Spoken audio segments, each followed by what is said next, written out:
Alors, qu'est-ce qui se passe quand deux des plus grands noms de la tech décident de faire équipe? Aujourd'hui, on va décortiquer le partenariat qui fait trembler toute l'industrie, celui entre Amazon Web Services et OpenAI. Et croyez-moi, c'est une alliance qui pourrait bien redéfinir les règles du jeu de l'intelligence artificielle. Pour bien comprendre l'enjeu, voilà le programme. D'abord, on va voir l'ampleur de l'accord. Ensuite, on décryptera le pourquoi du comment de la stratégie d'OpenAI. On verra ce qu'Amazon a gagné, comment les marchés ont réagi, et on finira par se demander si tout ça, ce n'est pas une nouvelle course à l'armement version IA.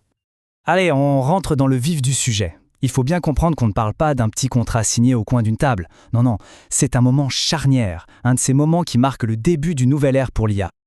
38 milliards de dollars. Ce chiffre est juste hallucinant. Pour qu'on se rende bien compte, c'est plus que le produit intérieur brut de pays entiers comme l'Islande ou la Bolivie. C'est dire si l'enjeu que représente l'IA est absolument monumental. Ok, mais concrètement, à quoi sert tout cet argent? Imaginez que l'IA, c'est une voiture de course surpuissante. Eh bien, les GPU, ces fameux processeurs graphiques NVIDIA, ce sont les moteurs. Et avec ce deal, AWS en fournit des centaines de milliers. En gros, ils construisent l'un des plus grands garages de supercalculateurs au monde, juste pour OpenAI. Bon, maintenant qu'on a une idée de l'échelle complètement folle de ce partenariat, penchons-nous sur la logique derrière tout ça. Parce que cette décision d'OpenAI, elle pose une vraie question sur sa stratégie et ses relations. Il faut se souvenir d'une chose. Pendant des années, OpenAI et Microsoft, c'était une histoire qui roulait. Des partenaires quasi exclusifs avec des milliards investis par Microsoft. Du coup, la question qui brûle les lèvres, c'est pourquoi ce besoin soudain d'aller voir ailleurs? Ce qu'on observe là, c'est un vrai virage à 180 degrés. Avant, OpenAI dépendait presque entièrement du cloud de Microsoft Azure. Et maintenant, paf, ils ajoutent un autre titan dans l'équation. AWS. Attention, ce n'est pas un divorce, mais c'est une décision très calculée pour ne pas mettre tous ses œufs dans le même panier. Il faut dire que les ambitions d'OpenAI sont devenues gargantuesques. La demande mondiale explose. Un seul allié, même un allié comme Microsoft, ça ne suffit plus. En s'alliant avec AWS, OpenAI s'assure d'avoir assez de chevaux sous le capot pour développer les IA de demain, tout en offrant une meilleure expérience à des millions de personnes. D'accord, on a compris pour OpenAI. Mais Amazon dans tout ça, qu'est-ce qu'ils y gagnent? Eh bien, pour AWS, leur division cloud, ce n'est pas juste un contrat de plus. C'est une victoire, une énorme victoire stratégique. Pour Amazon, les bénéfices sont immenses. Premièrement, ça valide de manière éclatante leur capacité technique. Deuxièmement, ça les positionne comme un leader incontournable de l'infrastructure pour l'IA. Et troisièmement, c'est une sacrée bonne réponse aux actionnaires qui commençaient à s'impatienter. Dans la grande guerre des clouds pour la domination de l'IA, on peut dire qu'AWS vient de jouer un coup de maître.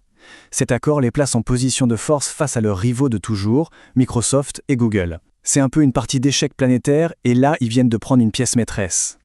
Évidemment, un accord de cette taille, ça ne passe pas inaperçu, surtout à Wall Street. Alors, comment les marchés financiers ont-ils digéré la nouvelle? Eh bien, c'est un peu les montagnes russes. Une bonne dose d'euphorie, mais aussi une pointe d'inquiétude. 140 milliards de dollars. C'est la somme ahurissante qui a été ajoutée à la valeur boursière d'Amazon presque instantanément après l'annonce de l'accord.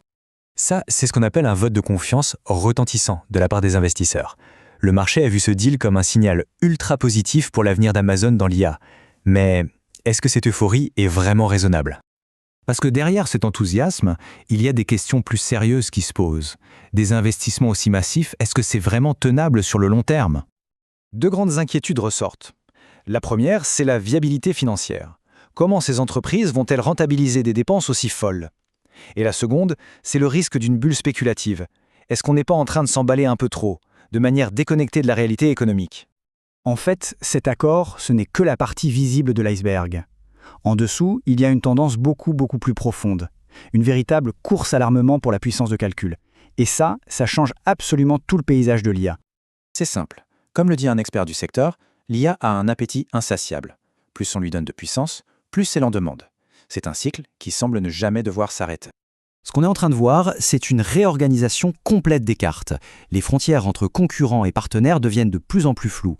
C'est une nouvelle géopolitique de la tech qui se met en place, où les amis d'aujourd'hui sont peut-être les rivaux de demain. Et alors que cette course à la puissance s'emballe, il reste une question fondamentale. Est-ce que l'avenir de l'intelligence artificielle va inévitablement se retrouver entre les mains d'une toute petite poignée de géants de la tech? La réponse à cette question va façonner non seulement le futur de la technologie, mais aussi notre futur à tous.